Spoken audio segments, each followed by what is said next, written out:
ודרך אגב, צבא העם הוא צבא העם היהודי גם בתפוצות. רק בארצות הברית ובצרפת, רק 2 מדינות. יש לנו סדר גודל של אנשים, בכלל מהקהילה שהיא נחשבת נגיד במרחב האורתודוקסי, שהם עם זהות יהודית יותר עמוקה וכו', וירצו לעשות את זה, 100,000 אנשים.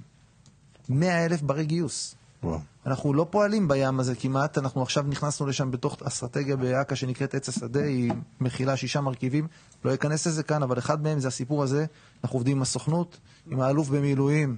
מה, להביא אותם? להביא אותם מחול? אנחנו... לא. לא הבננו, אתה תחזור על זה עוד פעם?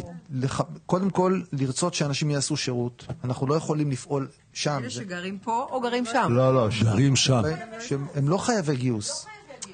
אנחנו מדברים על מי שמתגורר מעבר לים, לא מתגורר במדינת ישראל. פוטנציאל, נכון, בדיוק. זה בדיוק, מתנדבי חוץ הארץ, זה פוטנציאל. לא בגלל זה. לא. קחי את זה למקום הטוב של זה. אני אסביר למה, זה חשוב. יש שם מוחות, יש שם טכנולוגים, יש שם אנשים נפלאים שבאים, דרך אגב, בכמויות הולכות וגדלות.